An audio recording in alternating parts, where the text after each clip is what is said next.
I want to talk today about how being vulnerable online is very scary. This is something that I recently did with my video about getting pregnant and how that has been a challenge for me.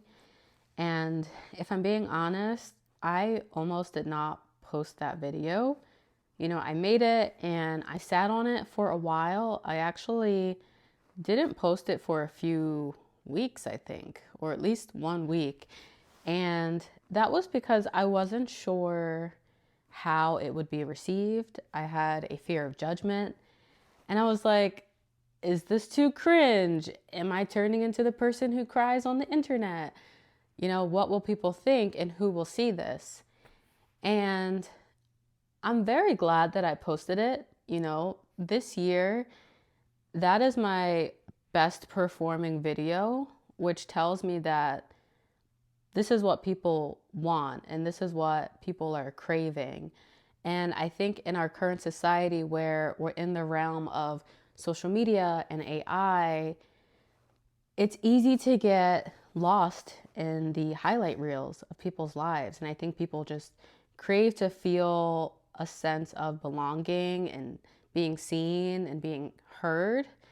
So I'm very glad that I posted it.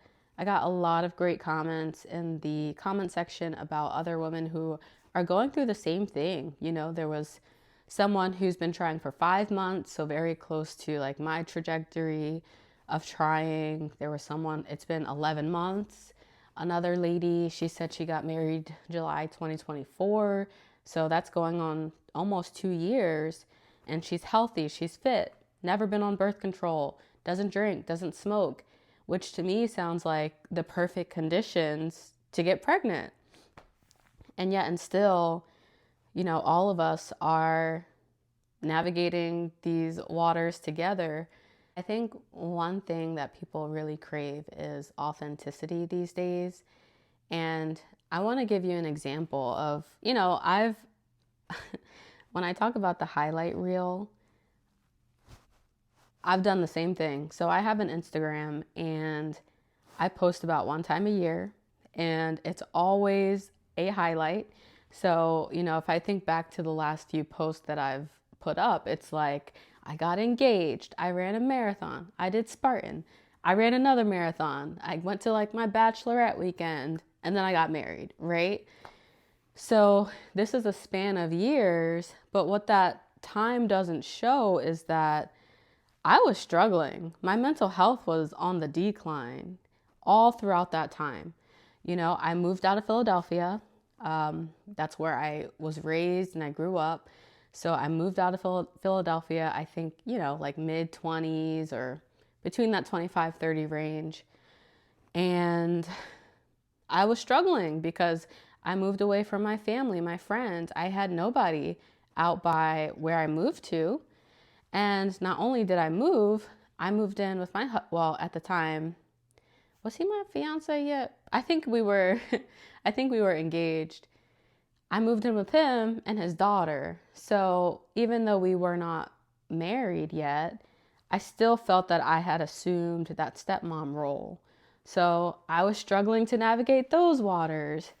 And another layer is, I grew up very religious. My husband says I grew up in a cult. I don't know. I don't know if that's really true, but I grew up very religious. And that side of the family that is still in that religion, when I told them about my husband at the time we were dating, it was like I almost instantly got cut off because he wasn't, the religion that I had grew up in. And that was hard because these were family members that I had close ties to. One of my aunts, we went and got green juice every Saturday together. I feel like that all came to an abrupt stop. And so I'm dealing with that pain and the grief and the sadness. So that wasn't posted online. There's just so much, I had two therapists because one wasn't enough. These are all things I was going through during that time period, but you wouldn't know just looking at my social media. You would think, oh man, like Jordan's life is perfect, right? And I think that's why I'm going to bring this all back.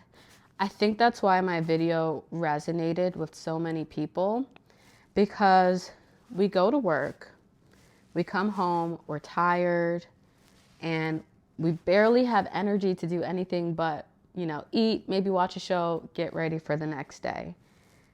You're too tired to answer text messages and phone calls. So with the little time that you do have, you coming over, King Titus? My cat's coming over. Come here. No? Okay. With the very little energy we have left,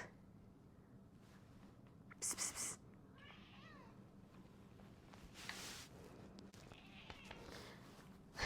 He's still crying. Are you coming up here or not? Okay.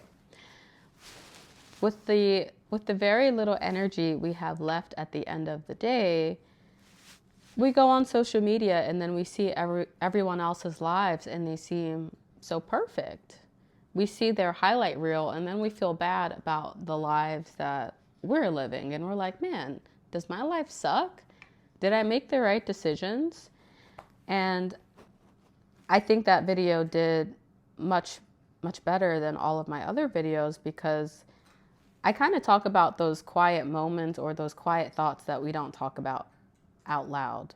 One thing that I want to do on this channel is get away from the highlight reel. I mean, I'm never gonna let y'all forget that I ran 2 marathons, okay? If you are a runner or you know a runner, you will never hear, they'll never let you forget. I will be 80 years old talking about, oh, remember the time I ran the marathon, Gloria. I'm never gonna let y'all forget that. But I want to move away from the highlights and I want to talk about the real things, like corporate burnout, how hard it is to get pregnant, how hard it is to lose weight. All of these challenges that we face, I guess instead of a highlight reel, it'd be more of like, I guess shadows are the opposite of highlights, like a shadow reel, but not all doom and gloom, just like real talk.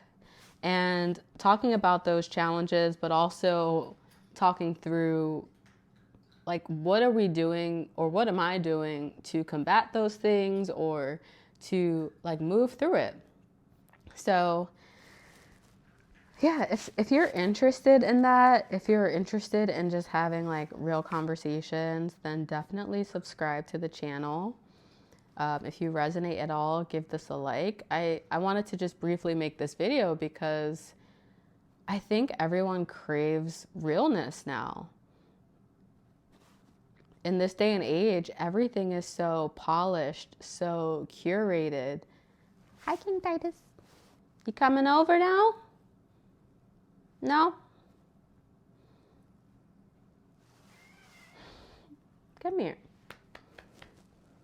No? Okay. Guys, I guess he doesn't want, he keeps coming close to me, but he's not getting on my lap. So, yeah, in this day and age where everything is so polished and curated, I think we just crave real connection.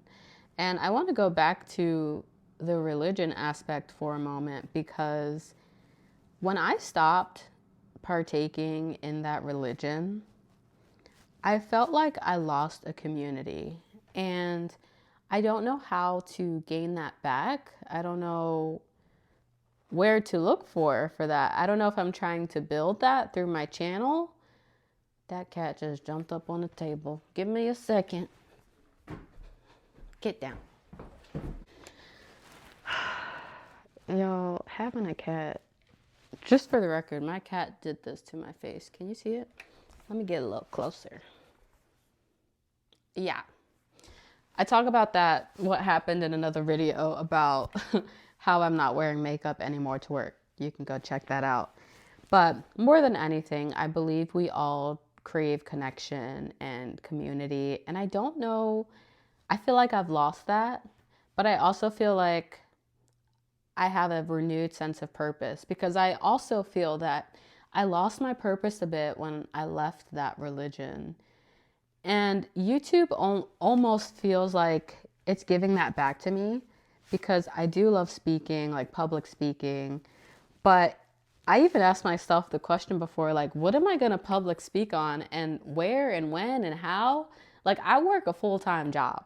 So it's almost like YouTube allows me to do this on my own terms and on my own time. And that's exciting. So, if this is interesting to you, if you want to dive into the shadow reel a little bit that has like positivity and sparkles and unicorns, then this is the channel for you. And I think that's all I have today. Besides, people want authenticity. So be vulnerable and don't be afraid of that, because the right people will feel that, they will appreciate it, and they will become your tribe more than anything. So I hope to find my tribe. And as you guys resonate, I hope you feel that you have found me too.